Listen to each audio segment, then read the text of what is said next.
Hi guys! Welcome back to my channel. My name is Dog Arthur. So for today's video ay pupunta tayo sa Barangay Bañadero located in Tanawan City, and papaayos lang natin yung bike natin before tayo pumunta doon, and after nun bago tayo umuwi may dadaanan tayong pet store para bumili ng isda or halaman, so whatever na makikita natin doon.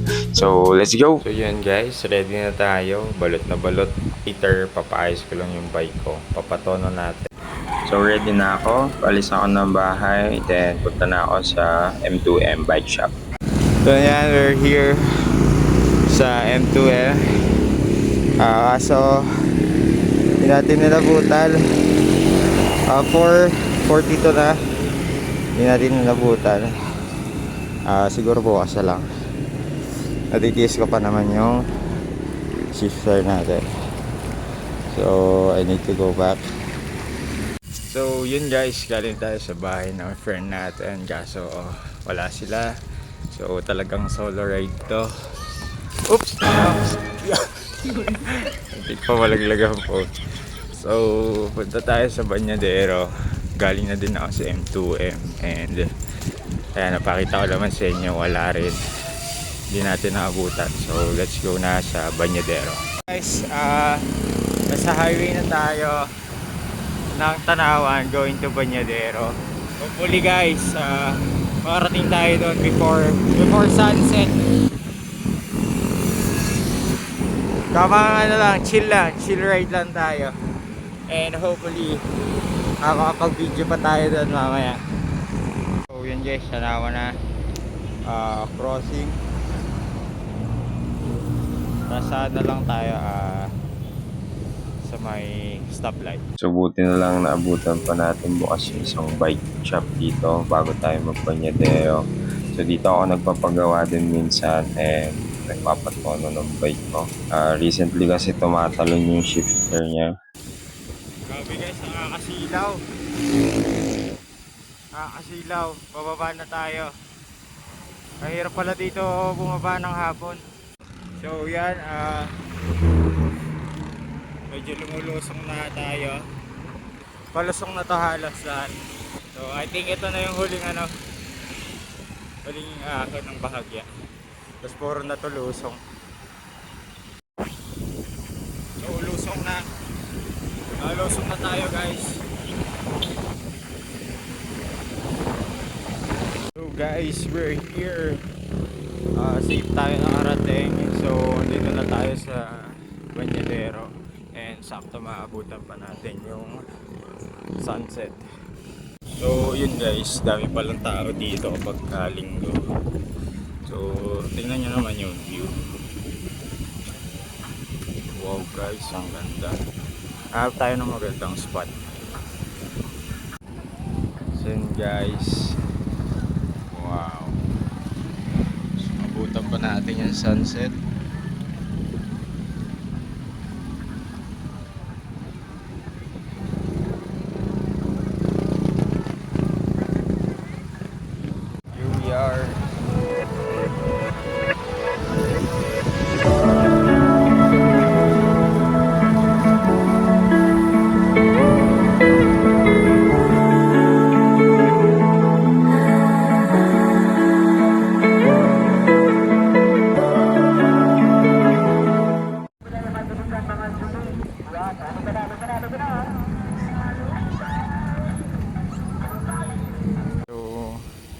Dito yung hilera ng mga food.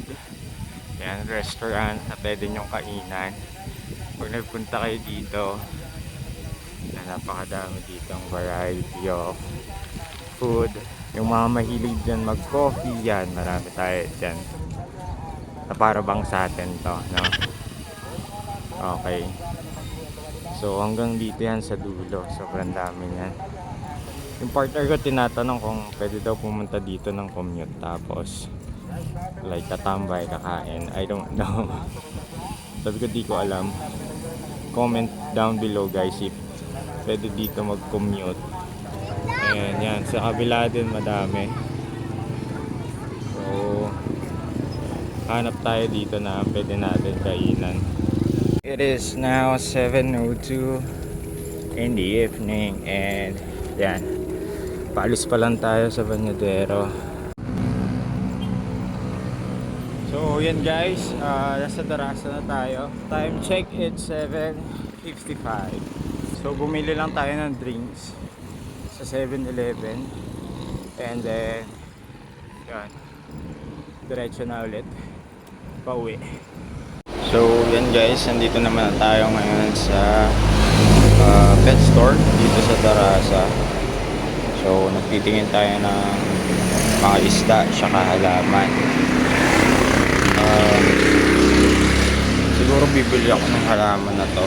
Yan, lalagay ko dun sa labas. And then dito naman, ito gusto ko talaga to, kaso nga lang hindi ko alam kung tumatalon sila sa aquarium, kasi based sa na-research ko, tumatalon sila sa aquarium and kaya nila lumakad sa lupa for a couple of days na walang tubig, as long as basa sila.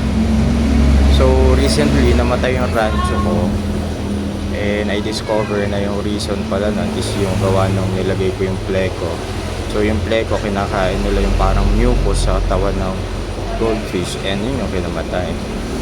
So eto, sana papalit ko, pero may goldfish pa ako doon. So I think ibibigay ko sila. Kaso ang problema ko is hindi ko sure yung personality nito, yung character ng isda na to. So pinag-iisipan ko pa, nagre-research ako kanina about sa isda na to, yung may dot sa buntot, kasi gustong gusto ko sila. Kaya ng cichlid and ano lang yung, alam niyo, mukhang natural na makikita nyo sa mga pond, gano'n. So yan, meron din dito ng beta sorority. Yan, ganda. Tsaka maliliit na Oscar. Naghahanap ako ng goldfish sana na ipapalit, kaso di naman to pwede kasi common goldfish. Ang dami rin nilang bagong tank. Last time wala to.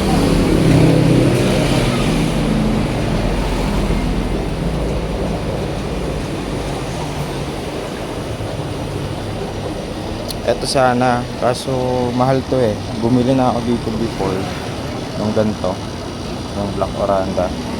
May kamahalan kasi dito parang 400 yata. So ito sana gusto ko yung gantong kulay. Ito, let's see, pag-isipan ko pa. Guys, meron din sila dito ng parang bass, malalaki.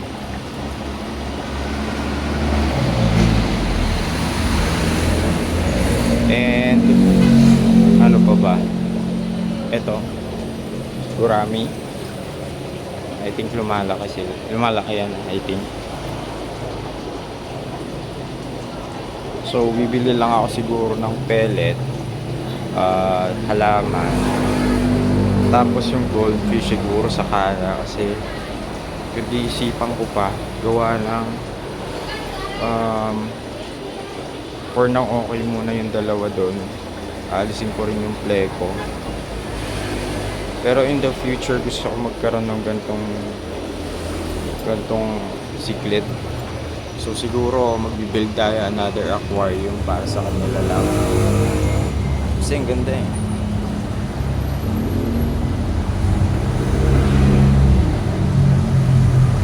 So hindi ko na na-videohan yung pauwi kasi gusto ko na rin talaga makauwi. And also binili ko na lang is halaman, snail, tsaka pagkain.